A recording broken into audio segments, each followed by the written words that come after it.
This video will provide you a basic understanding of the element types and meshing in 3D Experience. It is specifically tailored for someone who is new to performing structural analysis. 3D Experience contains a large number of different element types that you can use for modeling structures. By examining the behavior of some common objects, we can better understand when you might use a particular 3D Experience element. First, we will examine the trailer hitch. More specifically, we will focus on a single component, the slotted lug. The length, width, and height of the lug are all of the same order of magnitude. The lug contains a slot and 3 holes. It also contains a number of chamfers and fillet radii. For parts like this, tetrahedral elements are a good choice. 3D Experience has both 4-node and 10-node tetrahedral elements. The 4-node tetrahedral elements are also called linear elements, and the 10-node tetrahedral elements are also called quadratic elements. 4-node elements tend to significantly overpredict the stiffness of structures, and should only be used as a last resort. When meshing a part in 3D Experience, you need to select quadratic elements. There are 5 types of quadratic tetrahedral elements in 3D Experience. The mathematical formulation of each of these elements is slightly different. The C3D10HS element is the default tetrahedral element type. While this element requires a longer solution time than some of the other elements, it is a great element to use when you are first starting to use structural simulation. We are now ready to start discussing how many tetrahedral elements we need in a model. Generally speaking, we use larger elements in non-critical regions, and we use smaller elements in critical regions. But how do we identify a critical region? The critical regions of a model are typically along the primary load path, where the part contacts another part, and in stress concentrations. Stress concentrations typically occur where the geometry changes significantly, like at holes or corners. Before investigating the critical regions of this part, we need to explain a bit about the design. There is significant clearance between the highlighted surfaces. This causes the load to be transmitted between the 2 parts, through the lock pin, and these faces. However, when pulling the trailer, some load may also be transmitted through these surfaces. And side loads are transmitted between these surfaces.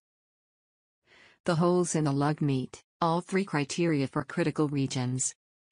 A good practice is to use a minimum of 12 elements around the circumference of a critical hole.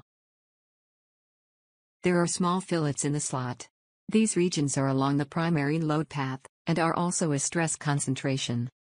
Generally, we want at least 4 elements in a fillet like this. We currently only have 2 elements, so we will likely need to refine the mesh in this region. The side of the lug behaves like a beam, and is along the primary load path. Generally, we want to have at least 2 to 3 elements through the thickness of a feature like this.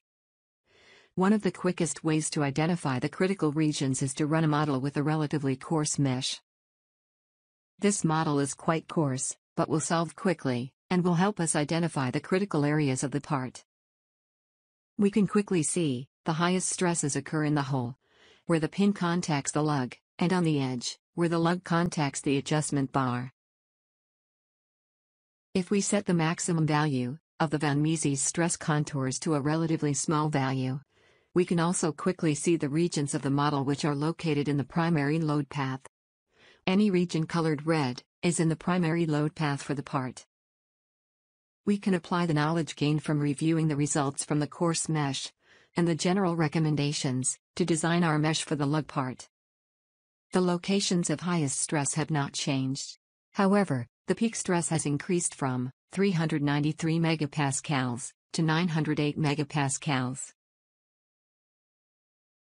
The second item we will examine is a cardboard pizza box. This box has very thin walls when compared with its other dimensions. It would be very inefficient to model this box using solid elements.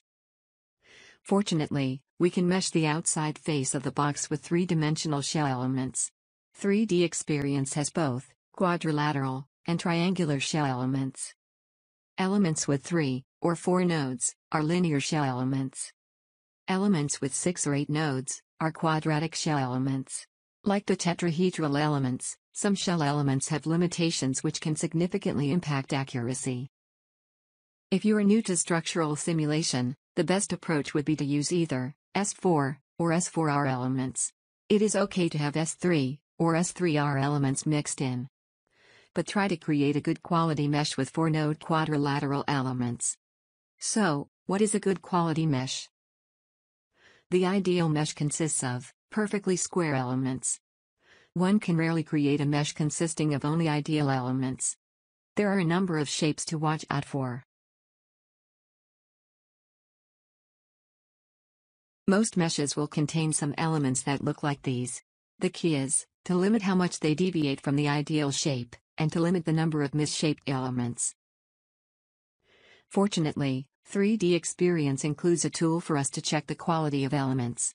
If all elements are coded green, the element shapes are acceptable. However, that does not guarantee that the mesh has been adequately refined. In addition to regions of high stress, we also need to consider the curvature of the shell surface. To explain this, we will examine a simple circular shell structure. If we mesh this surface, and check the mesh quality, all of the elements appear as green. However, we have not adequately refined the mesh along the circumferential direction. If we run a simulation using this mesh, the structure will act like a structure with 4 distinct folds, rather than a smooth circular shell. To represent a smooth surface, the difference in the normal angle between elements must be less than 20 degrees. 3DEXPERIENCE does not have an automated tool for checking this. However, you can manually measure the angle between the element faces. If the angle is too large, modify the mesh parameters and remesh the part. The final item we will look at is the cable used to change the gears on a bicycle. The shift cable behaves like a long thin beam. So, if we are designing the shifting mechanism, we might model the cable using 3-dimensional beam elements. 3DEXPERIENCE has 2-node linear beam elements, and 3-node quadratic beam elements. If you are new to structural simulation, use the quadratic beam element, B32. At this point, it is worth pointing out that modeling the cable using beam elements was one of many choices that we could have made in our 3DEXPERIENCE simulation. The shift cable is actually a bundle of other cables, very similar to this. If we were particularly interested in what happens to the cable, we might have modeled the cable in more detail. We could have modeled each individual wire in the cable, using beam elements. Or, we could have gone to the extreme of modeling each wire with solid elements. Modeling the cable requires a high level of expertise. Do not attempt this if you are new to structural simulation. If you need to model a component like this, then you should study the topics of nonlinear analysis and contact.